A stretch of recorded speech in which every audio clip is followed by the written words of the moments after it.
connect with me.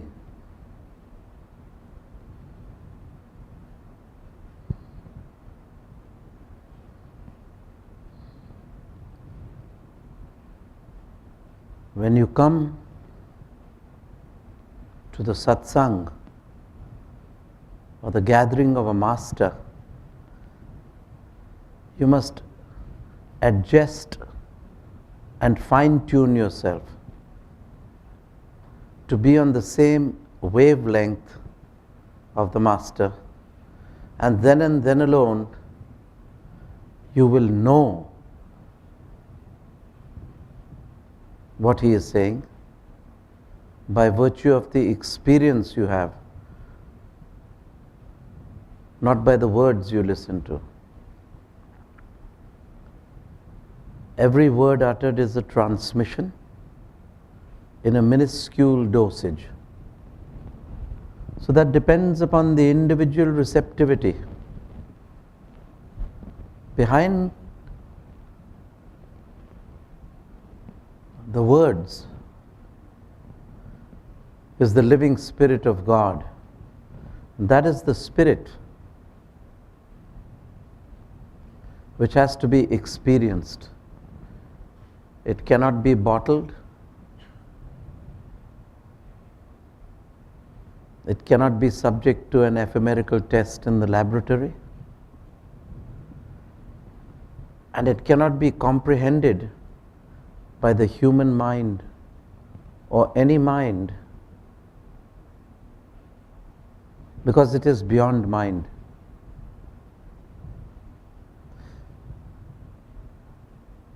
Even God as mind cannot comprehend God as consciousness. When God comes down as mind, He projects energy, and the energy makes creation.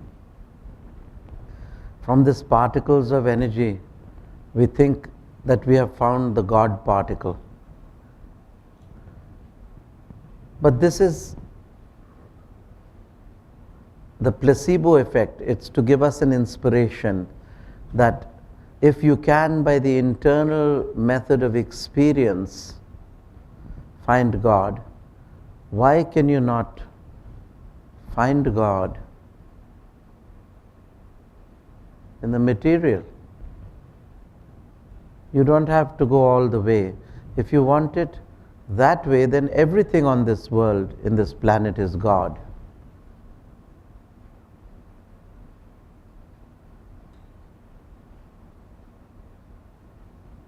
Every atom in creation is God. There's nothing that is not God. So you don't have to have a special particle to prove that God was created from matter.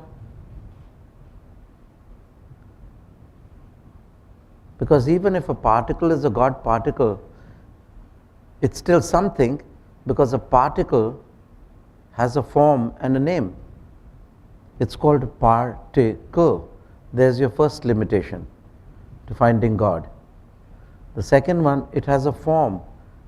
It's a particle.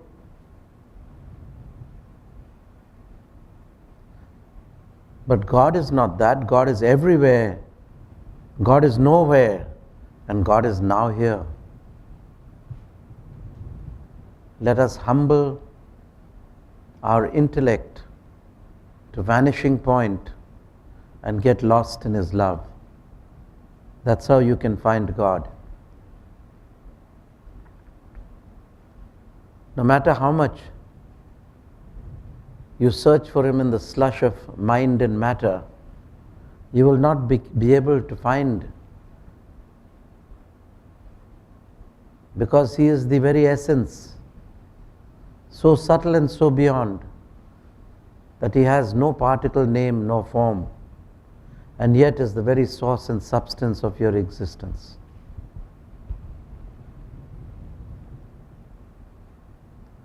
So they say that this, yesterday somebody told me, he said, this is inspired from the ancient scientists, which I gave in my talk on being vegan. The scientist Jagdish Chandra Bose who said that everything not only has a nervous system, it has emotions. So they found this Jagdish Chandra Bose particle, calling the Bose particle the God particle. I don't know where Higgs comes in, but let's put Higgs in. So it's fine, but I can give you this, that yes, that which is in relativity, God is not in relativity. He is beyond relativity, and because of him relativity exists. Because of him creation exists. And creation is in God.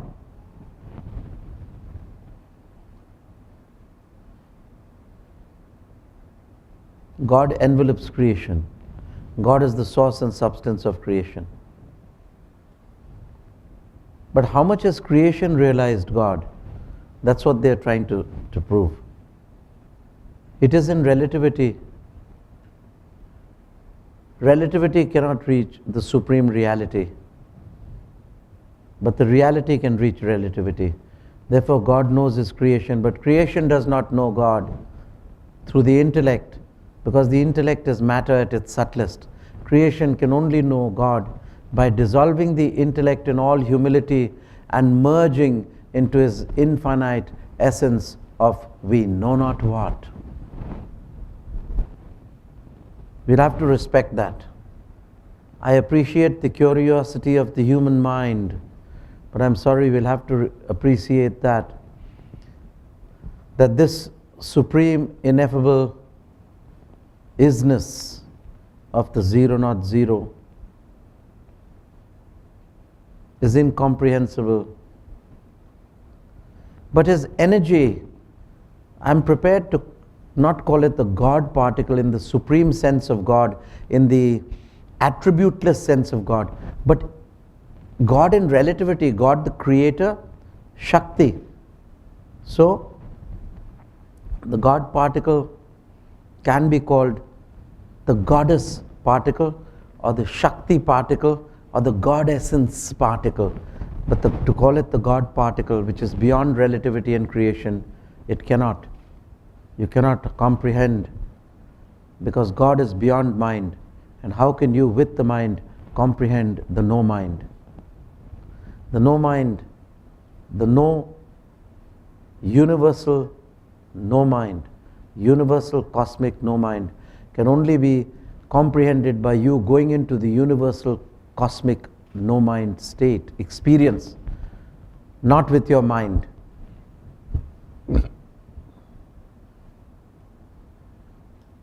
You cannot fit God into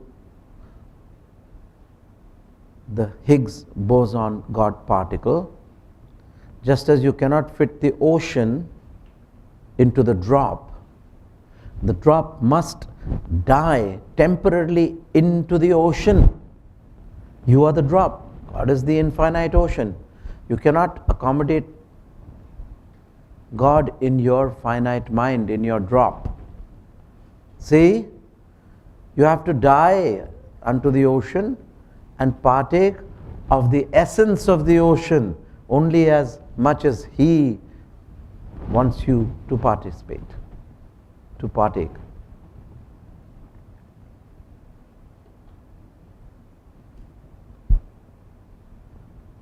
So therefore, anything which has a name and form, which it has particle, Higgs, boson, these are limited words in relativity. So God, in a relative sense, you can say, has been found. In his dynamic sense, in the SHAKTI or feminine sense, Shiva cannot be touched. We just call him Shiva for name's sake. He has no name. He is beyond human comprehension. But his energy, his dynamic aspect of the feminine energy, the Kundalini energy, the Kundalini particle, the Kundalini Bose particle, the God essence particle, the SHAKTI particle. Yes, I agree with that. No problem, no problem. I have no problem, you have no problem. But to try to search for the eternal infinite,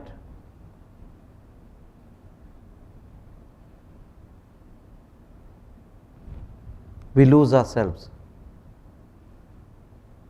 But the ego is ever pushing on to think that it can bottle God in a dewdrop. You cannot do it. If he chooses to be there, which he does, then he can shine through. And so you are suffering under the same delusion with the Higgs boson particle as a man who holds up a dewdrop in his finger and looks at the sun. The whole sun is reflected in the dewdrop. Ah, here is the God particle. But the sun, it's not a lie because the complete sun image is in the dewdrop. But is the actual sun in the dewdrop? No. So in the sense of your personal perception, yes, the whole sun is in the dewdrop, but in the sense of supreme reality, the sun is where the sun is. This is the delusion of the Higgs boson particle, which they will come up with in future. Energy-wise, Shakti, the Kundalini Higgs boson particle, the goddess Higgs boson particle, yes. Because when God translates himself or works in close proximity to the universal energy called the Kundalini goddess, the mother of the great deep, coming into creation to wield and mold the stars and planets and move her energy of the Holy Spirit through every particle of creation. That energy which can create from zero mass, create mass. But the form is still there, the particle is still there. So it's absolutely not from the nothing. It's not this. Because in the ancient times, I repeat again, this world our sages did perceive is mind stuff materialized. In relative sequence it is built, deceiving mortal eyes. So this is mind stuff materialized, which has been found.